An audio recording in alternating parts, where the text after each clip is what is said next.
Buenos días, queridos hermanos, ¿cómo están? Espero que siendo sostenidos por la gracia abundante de nuestro buen Dios, una gracia que de manera amorosa y muy generosa nos imparte cada día y podemos echar mano a ella para bastarnos de esta gracia y por esa gracia ser lo que somos. Un domingo más que nos reunimos mediante estos medios, valga la redundancia. Y un domingo más que nos extrañamos, ¿verdad? Hermano, cada domingo que pasa pareciera que nos extrañamos más. Imaginamos ya ese momento cuando estemos juntos compartiendo un culto, compartiendo nuevamente la cena del Señor, compartiendo las alabanzas, el social y todo lo que hacemos comúnmente. Sin embargo, Dios ha dispuesto de esta contingencia mundial y, por supuesto, nos sometemos a su soberanía. Y en esa soberanía confiamos y en esa soberanía esperamos. El día de hoy vamos a estar exponiendo y ser expuestos a la palabra del Señor y el título para el mensaje, ahí está, entendiendo quién es Dios, entendemos a Dios. Y vamos a estar basándonos el día de hoy en el Evangelio de Marcos, capítulo 12, entre los versículos 18 al 27. Por tanto, te animo a que puedas estar ahí con tu Biblia, atento a la lectura, reverente delante del Señor. Y a través de esta exposición, nuestro corazón, en una actitud de adoración, pueda estar atento a lo que el Señor quiere decirnos y demandar de nuestras vidas para la gloria de Él. Toma entonces tu Biblia, tu cuaderno, tus lápices, tus apuntes y vamos a ser expuestos a la palabra del Señor. Evangelio de Marcos, capítulo 12, versículos 18 al 27 dice, entonces vinieron a él los saduceos que dicen que no hay resurrección y le preguntaron diciendo, Maestro, Moisés nos escribió que si el hermano de alguno muriere y dejare esposa, pero no dejare hijos, que su hermano se case con ella y levante descendencia a su hermano. Hubo 7 hermanos. El primero tomó esposa y murió sin dejar descendencia. Y el segundo se casó con ella y murió y tampoco dejó descendencia. Y el tercero de la misma manera. Y así los 7 y no dejaron descendencia. Después de todos, murió también la mujer. En la resurrección, pues, cuando resuciten, ¿de cuál de ellos será ella mujer? Ya que los 7 la tuvieron por mujer. Entonces respondiendo Jesús les dijo, ¿no erráis por esto porque ignoráis las Escrituras y el poder de Dios? Porque cuando resuciten de los muertos ni se casarán, ni se darán en casamiento, sino que serán como los ángeles que están en los cielos. Pero respecto a los muertos, a que los muertos resucitan, ¿no habéis leído en el libro de Moisés cómo le habló Dios a la zarza diciendo, yo soy el Dios de Abraham, el Dios de Isaac y el Dios de Jacob? Dios no es Dios de muertos, sino Dios de vivos. Así que vosotros mucho erráis. Oramos al Señor. Padre, en el nombre poderoso del Señor Jesucristo, oramos en esta hora, dándote gracias por la posibilidad de ser expuesto a tu palabra. Permítenos que nuestro corazón, en reverencia y en actitud, te adore. Padre, nuestro entendimiento limitado no puede comprender por sí mismo todas tus verdades. Por eso rogamos que tu Espíritu Santo ilumine los ojos de nuestro entendimiento para comprender estas verdades y estas verdades, Señor, hagan vida en nosotros, fortaleciendo nuestra débil fe, santificando nuestra vida para la gloria tuya. En el nombre poderoso de Jesús. Amén. Entendiendo quién es Dios, entendemos a Dios. Queridos hermanos, yo te quiero comenzar esta exposición comentándote que después de la Segunda Guerra Mundial, eh, las personas vivieron tiempos de restauración en distintas áreas de su vida.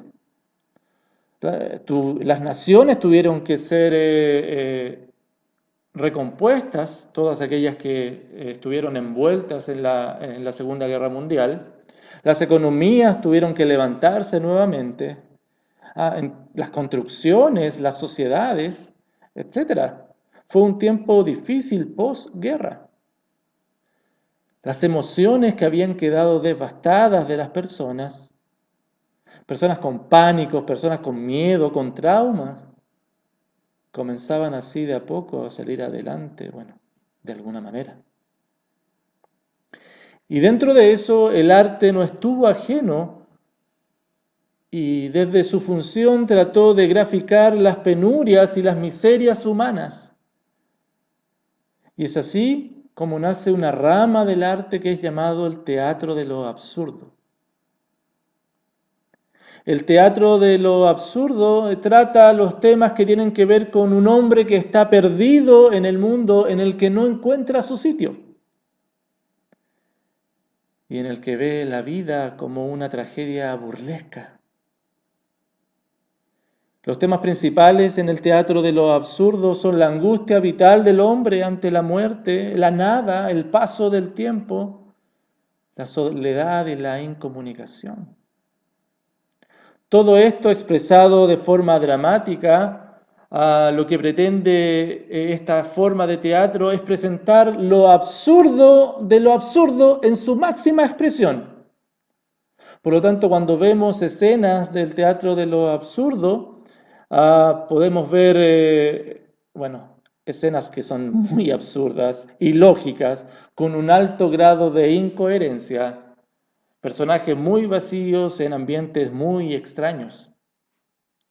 Y todo eso sazonado con diálogos que son imposibles, frases que carecen de todo sentido y monólogos que son incoherentes. En definitiva, el teatro de lo absurdo muestra la existencia humana desde el punto de vista extravagante, contrario y muy opuesto a la razón. Totalmente absurdo. Las personas, cuando son guiadas por sus propias opiniones, por sus propios criterios, normalmente caen en lo absurdo.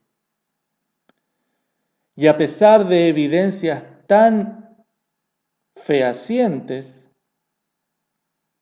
hay personas que llegan a decir, como dice el Salmo 14:1, dice el necio, el tonto, el absurdo en su corazón, no hay Dios.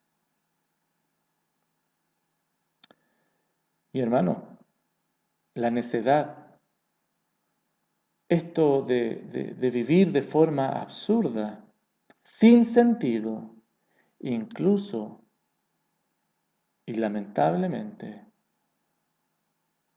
llega a la vida de los creyentes.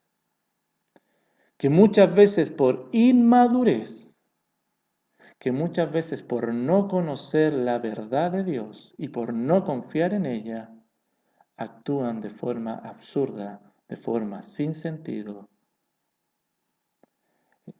El apóstol Pablo le decía a los de Éfeso,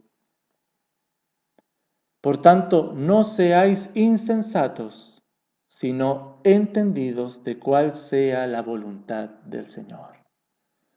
No seáis insensatos, sin sesos, tontos, absurdos. Hermano, aquel que no entiende quién es Dios, aquel que no entiende su voluntad, es un absurdo, es un insensato, vive como un tonto, vive absurdamente. Y precisamente el día de hoy vamos a ver a un grupo de hombres que vino y se acercó al Señor Jesús. los saduceos.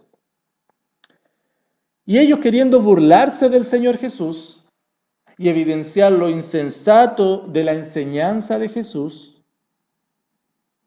se encontraron, sin embargo, con que Jesús mismo les demuestra quién realmente estaba viviendo de manera absurda. ¿Quién realmente estaba viviendo de manera absurda?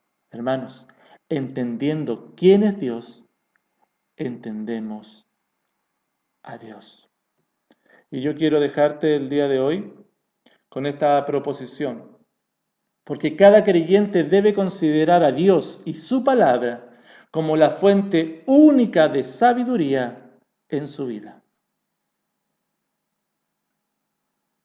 Cada creyente debe considerar a Dios y su palabra como la fuente única de sabiduría en su vida. Y vamos a estar viendo 3 razones porque el creyente, porque tú y yo debemos considerar a Dios y su palabra como la única fuente de sabiduría para nuestra vida. Primero, porque nuestras propias opiniones son erradas. Segundo, porque solo las Escrituras nos sacan del error. Y tercero, porque solo ellas nos muestran la verdad de Dios. Vamos entonces, porque nuestras propias opiniones son erradas. Y vamos a estar viendo esto entre los versículos 18 al 23. Dice en el versículo 18, entonces vinieron a él los saduceos que dicen que no hay resurrección. Oh hermanos, hemos visto hasta acá, si puedes pensar un poquito y recordar, mira ahí en tu Biblia los pasajes anteriores, y podemos ver que la visita de Jesús al templo no pasó inadvertida.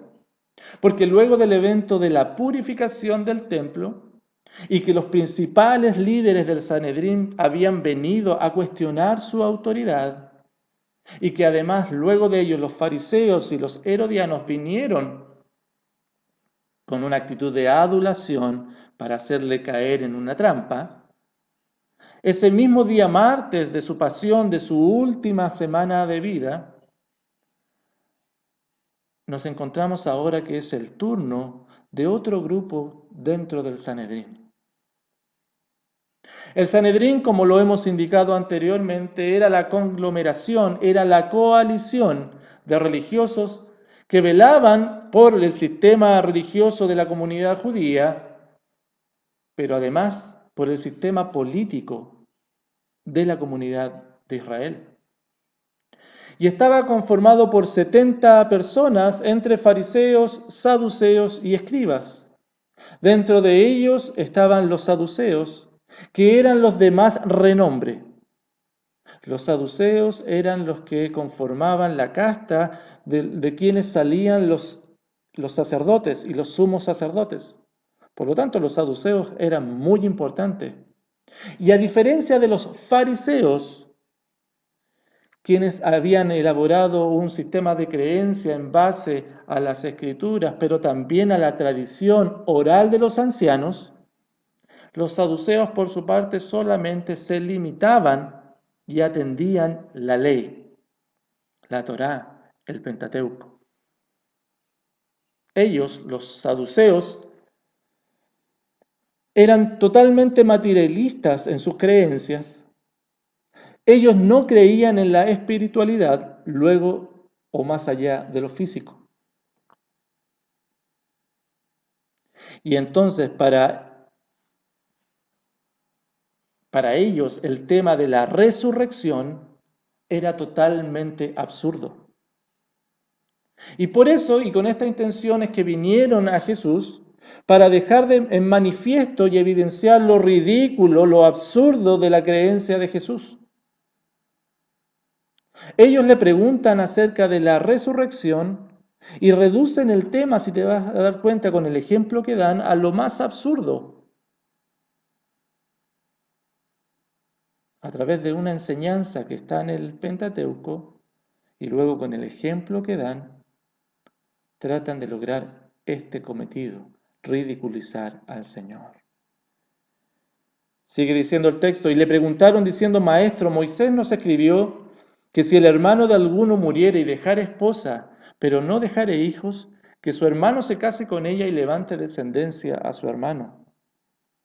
Ellos, los saduceos, cuando dicen que Moisés nos escribió, están haciendo referencia a la ley del levirato, en donde, tal y como narra el texto, la viuda sin hijos debía casarse con el hermano del difunto para así tener descendencia. Esto aparece en Deuteronomio 25, 5 y 6, para que lo puedas estar viendo.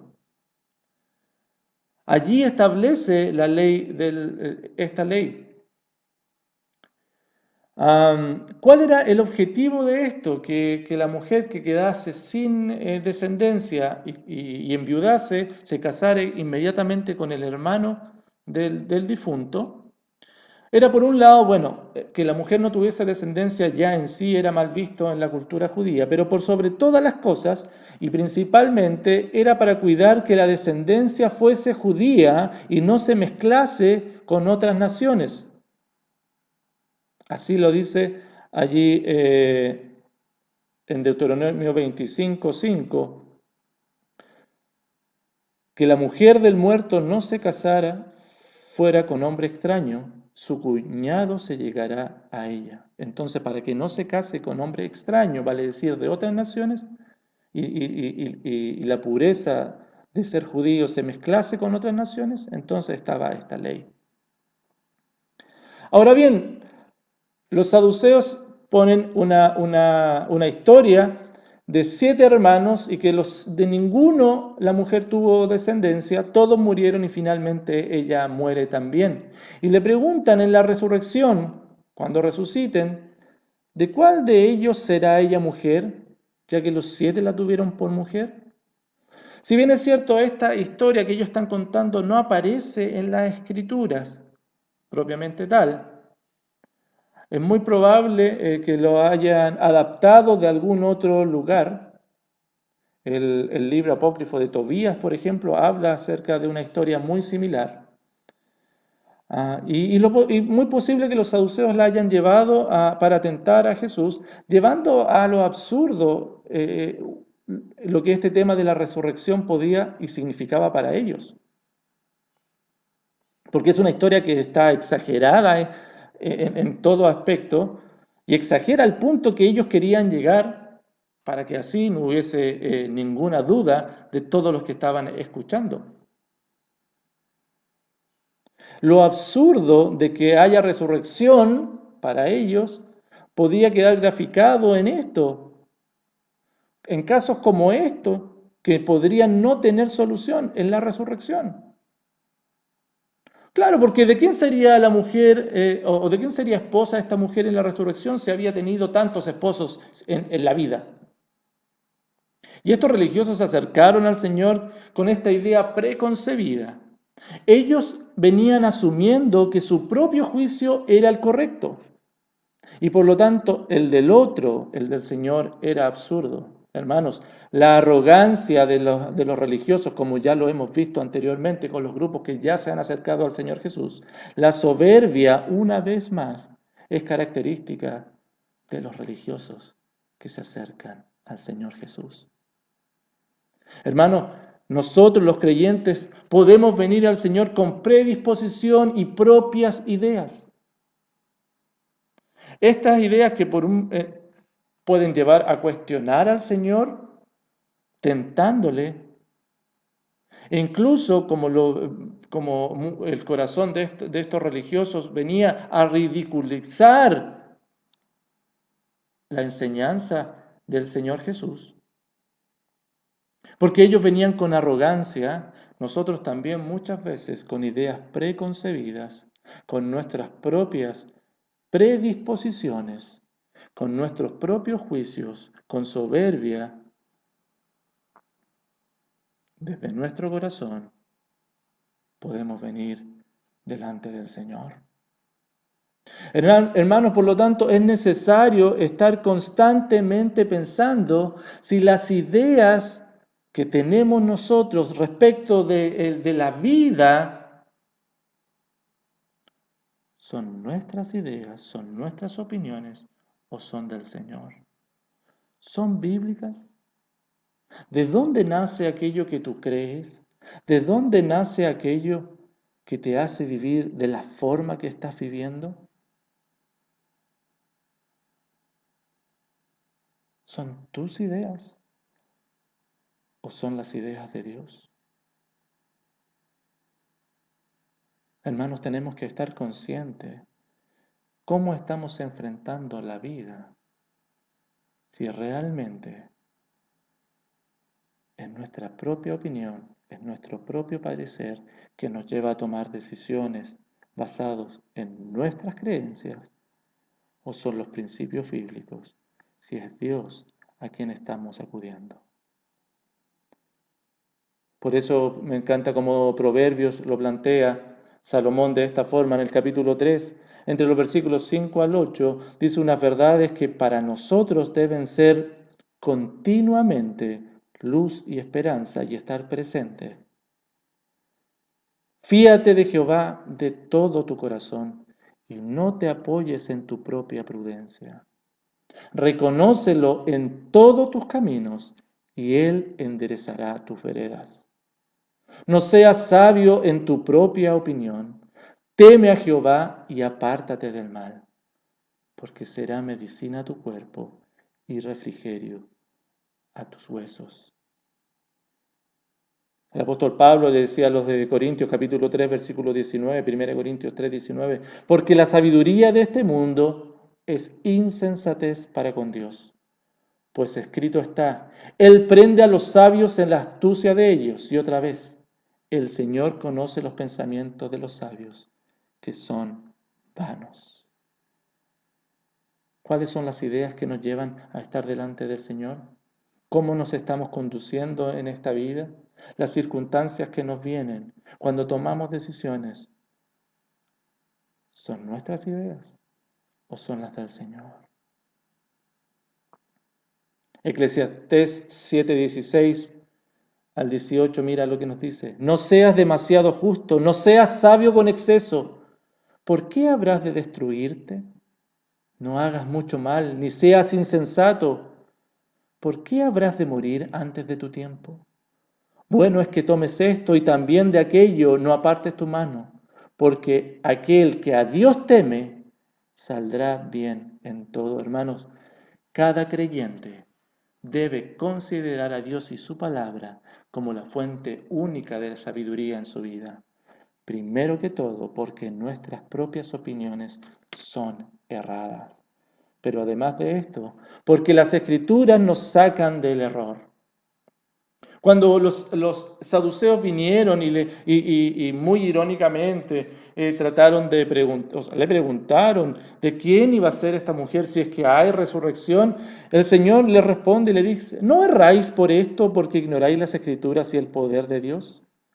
El Señor tenía respuesta a su pregunta y esta respuesta estaba basada en dos pilares: evidenciar la ignorancia de ellos y por otro lado, dar testimonio de quién es Dios.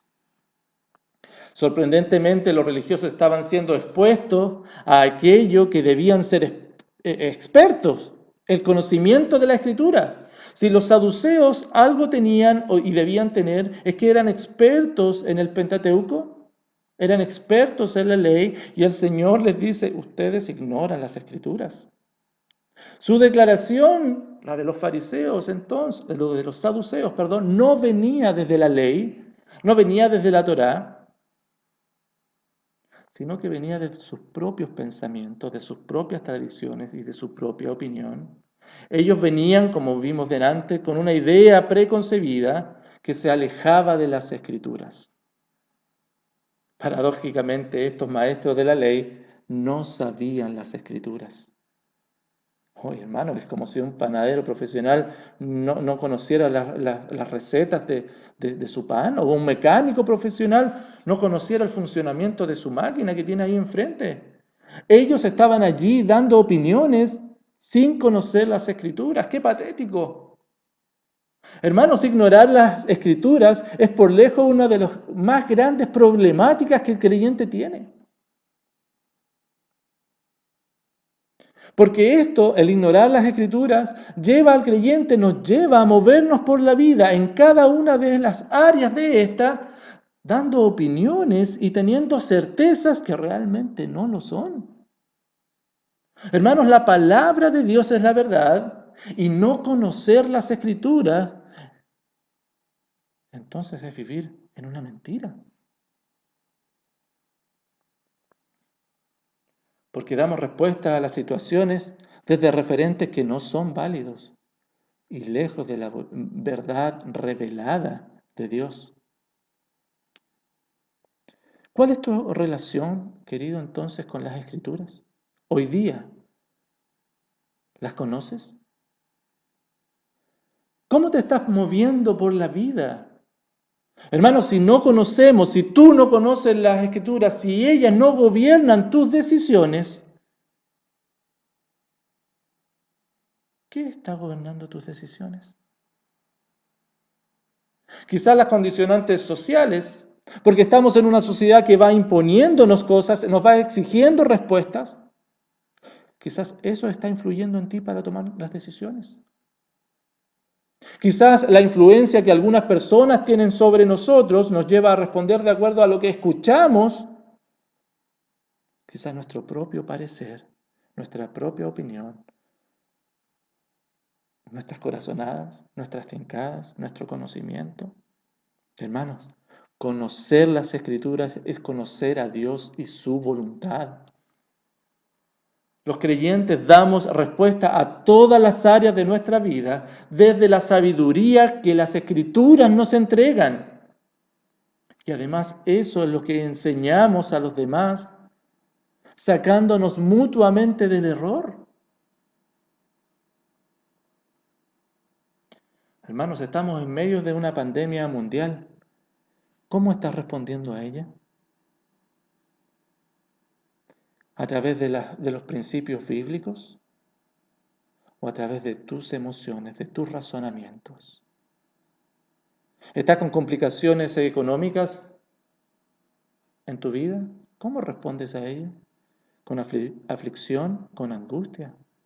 ¿O de acuerdo a lo que las Escrituras te dicen? ¿Conoces las Escrituras que te dicen al respecto? ¿Debemos adorar a Dios? Sí. ¿Debemos servirle? ¿Debemos amarle? ¿Cómo lo estamos haciendo? ¿Según nuestro antojo? Oh, hermanos, Proverbios 19:2 dice, el alma sin ciencia no es buena, sin conocimiento no es buena, y aquel que se apresura con los pies, peca. Necesitamos conocer las Escrituras para que nuestros pies no se apresuren y terminen en pecado. Salmo 19:12, ¿quién podrá entender sus propios errores? Líbrame de los que me son ocultos. Solamente el Señor nos libra de nuestros errores. ¿Y cómo lo hace? A través de las Escrituras. Por eso el salmista decía en Salmo 119:105, lámpara es a mis pies tu palabra y lumbrera en mi camino. Cuando todo está oscuro, cuando no sabemos para dónde ir, qué bien nos viene esa lámpara para saber y nos guía qué decisión tomar, hacia dónde cortar, qué camino seguir. Por eso te pregunto, hermano, ¿sobre qué está fundamentado tu día a día? ¿Ignoras las Escrituras? Es tan importante, por tanto, hermano, estudiarlas, comprenderlas, vivirlas. ¿Qué estás haciendo hoy día para conocer las Escrituras? ¿De qué forma te acercas a ellas? ¿De qué forma estás meditando? ¿De qué forma las estás escudriñando? ¿De qué forma las estudias? ¿Las comprendes? ¿Estás aprovechando las instancias que tu iglesia local te está dando para conocer más de ellas? ¿Las estás aprovechando de verdad? No solamente ellos erraban en conocer, en ignorar, por ignorar las Escrituras, sino que esto lo llevaba más encima a ignorar el poder de Dios. Hermanos, porque desconocer las Escrituras además y como consecuencia lleva necesariamente a desconocer a Dios. ¿Quién es Él? Y desconocer su poder. Porque los saduceos, bajo su filosofía de creencias seculares y materialistas, obviaban el poder sobrenatural de Dios, del Creador, del Omnipotente. Ellos obviaban eso. El no conocer las Escrituras les estaba llevando necesariamente a desconocer e ignorar su poder. Oh, hermanos queridos, tú y yo no debemos desconocer las Escrituras, porque desconocemos a Dios también. Hermanos, cada creyente debe considerar a Dios y su palabra como la fuente única de sabiduría en su vida. Porque nuestras propias opiniones son erradas y porque solo las Escrituras nos sacan del error, pero además porque solo ellas, las Escrituras, nos muestran la verdad de Dios. Entre los versículos 25 al 27, el Señor Jesucristo sigue dándole respuesta a los saduceos, quienes no creían en la resurrección. Y la presuposición esta de los saduceos estaba relacionada porque ellos vinculaban y comprendían la eternidad como una extensión de la vida terrenal. Ellos pensaban y por eso ellos decían, bueno, si esta mujer se casó acá, entonces en el cielo va a ser lo mismo, o en la eternidad debiera ser lo mismo. Entonces, porque ellos fieles a su filosofía materialista, si es que hubiese resurrección, entonces lo imaginaban según los parámetros de su propia opinión, aplicando sentido común, aplicando sus propios criterios. Pero Jesús les enseña algunas verdades que son importantes a considerar. Y son verdades que son eternas, a las cuales tú y yo hacemos muy bien poner atención. Él les dice, primero que todo, que en el cielo no habrá necesidad de casamiento. El matrimonio es instituido por Dios con el propósito de que la pareja, que el matrimonio en conjunto se ayude mutuamente para adorar a Dios. Pues bien, en la eternidad esto ya no va a ser necesario porque cada uno va a adorar a Dios en la plenitud de su presencia, ante su majestad. Por lo tanto, el matrimonio no causa efecto. No vas a necesitar ayuda porque vas a estar siendo ya, habiendo sido glorificado en presencia del Señor en la plenitud de Él. Además, otro objetivo para el matrimonio es la reproducción y evidentemente en el cielo esto ya no va a ser necesario. La temporalidad, la secularización del pensamiento de los saduceos estaba influyendo de tal manera que estas personas no consideraban la verdad bíblica al respecto. Además, otra enseñanza del Señor Jesucristo les dice claramente que sí habrá resurrección. Los saduceos encontraban que en la ley no había suficiente referencia y evidencia para abrazar la creencia de la resurrección, y el Señor los lleva a un aspecto teológico mucho más amplio que simplemente encontrar algunas referencias, algunas palabras a la resurrección. Porque Él les dice y les comunica que no es necesario que diga explícitamente este tema, sino que es cuestión de entender el todo de la revelación de Dios y que este Dios se ha revelado y ha hecho pactos y promesas, no con personas que están muertas, sino con personas que viven aún.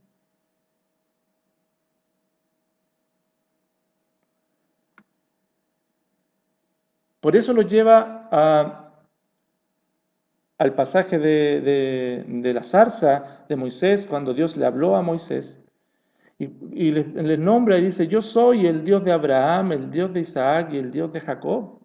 dejándole en claro que el trato, la relación que Dios tiene es con personas vivas y no con personas muertas. Se lo dice a Moisés. Y esto sí que estaba en la ley, en la Torá, en el Pentateuco, y ellos no lo habían comprendido, por lo tanto ignoraban las Escrituras y el poder de Dios.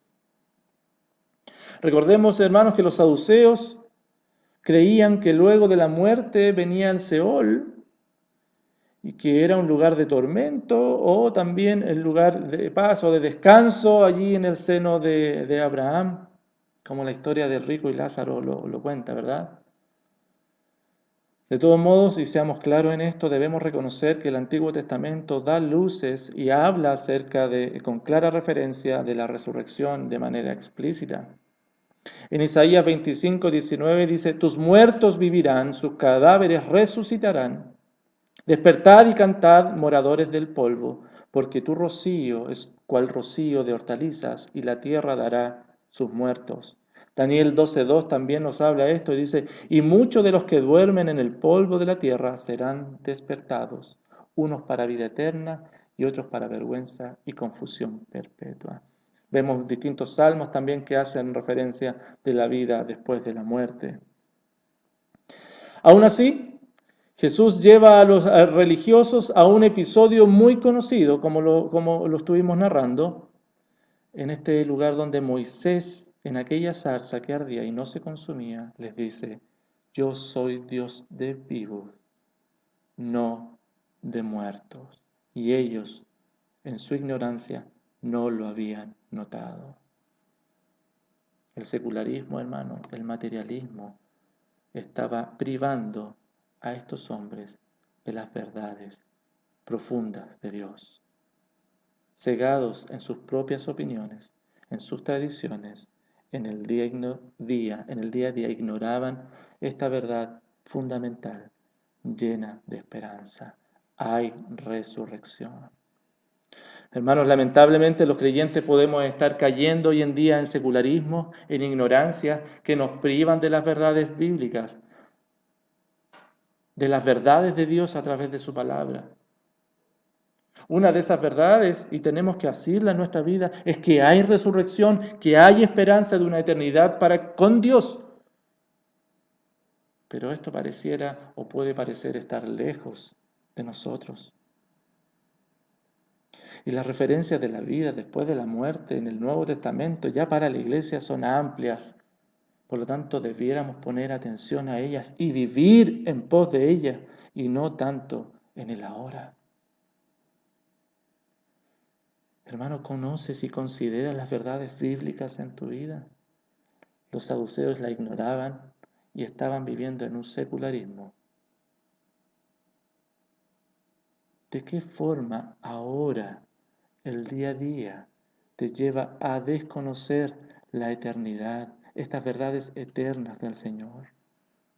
Hermanos, consideremos las palabras, porque ella, la palabra del Señor, nos muestra la verdad de Dios. Ella nos santifica, como decía el Señor Jesucristo en Juan 17:17. Santifícalos en tu verdad, tu palabra es verdad. Santiago 1:18 lo dice de la siguiente manera, Él de su voluntad nos hizo nacer por la palabra de verdad, para que seamos primicia de sus criaturas, por lo cual, dice el versículo 21, Santiago 1:21, desechando toda inmundicia y abundancia de malicia, recibid con mansedumbre la palabra implantada. ¿Y qué puede hacer la palabra? La cual puede salvar, cuidar vuestras almas. Hermanos, hoy día celebramos el triunfo del Señor Jesús en la cruz, sobre la cruz. El Señor resucitó y la palabra de Dios nos muestra estas verdades en las cuales podemos estar confiados que también será así para nosotros. 1 Corintios 15:20 siempre es bueno recordarlo, hermanos. Mas ahora Cristo ha resucitado de los muertos. Primicia de los que durmieron es hecho, porque por cuanto la muerte entró por un hombre, también por un hombre, por Jesucristo, la resurrección de los muertos. Hermanos, si esta es una realidad, si la Biblia nos muestra, las Escrituras nos muestran la verdad de Dios, ¿no nos conviene entonces y no es razonable acaso honrar a Dios y obedecerle, considerando vivir en pos de lo que las Escrituras nos señalan, las verdades que ellas nos muestran y no bajo nuestra propia opinión?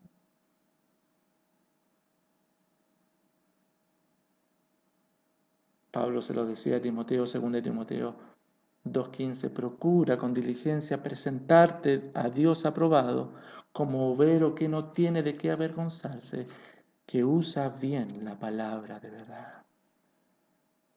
A eso el Señor nos está llamando el día de hoy. Considerar a Dios y su palabra como la fuente única de sabiduría en nuestra vida. Por eso Jesucristo, al ver la reacción de ellos, que quizás ni se inmutaron, finaliza el texto diciéndole, así que vosotros mucho erráis. La conclusión de Cristo es categórica, mucho erráis. Los saduceos venían a ridiculizar a Cristo y se encontraron con que lo que ellos planteaban, como ellos vivían, realmente era lo absurdo. Centrados en sí mismos, en su yo, ignoraban a Dios y su poder.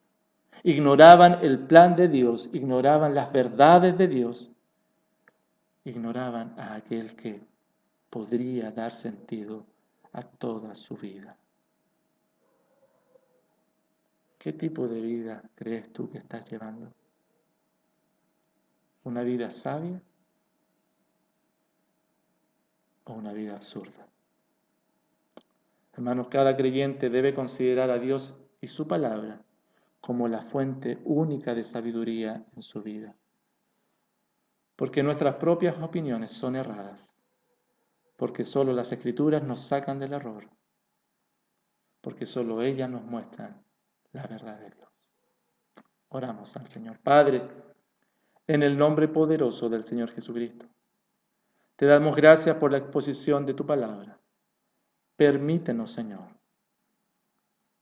atender a ellas y que tu palabra, que las Escrituras sean la única fuente a la que vamos a recurrir, que lejos de nuestras propias opiniones, que lejos de nuestros propios asuntos, las verdades bíblicas dicten los parámetros en los cuales debemos movernos. Y gracias, Padre, por ser expuesto a ellas. Y Padre, si en nuestro corazón ha habido arrogancia, si ha habido soberbia, permítenos refugiarnos en la gracia que es en Cristo Jesús. Padre, reconocer nuestra insuficiencia, a pesar de que muchas veces la autosuficiencia parece controlarnos, y correr solamente a la suficiencia de Cristo, a las Escrituras, porque ellas dan testimonio del Señor, porque en ella encontramos vida y no en nosotros. Gracias una vez más por la exposición a tu palabra. En el nombre poderoso de Jesús. Amén. Queridos hermanos, ha sido un gusto poder compartir nuevamente la palabra del Señor con ustedes. Espero que en el Señor sean bendecidos, sean sostenidos y solamente para Él podamos con nuestra vida declarar su gloria. Nos vemos el martes en nuestro estudio bíblico de Romanos, en donde vamos a tener una nueva oportunidad de crecer.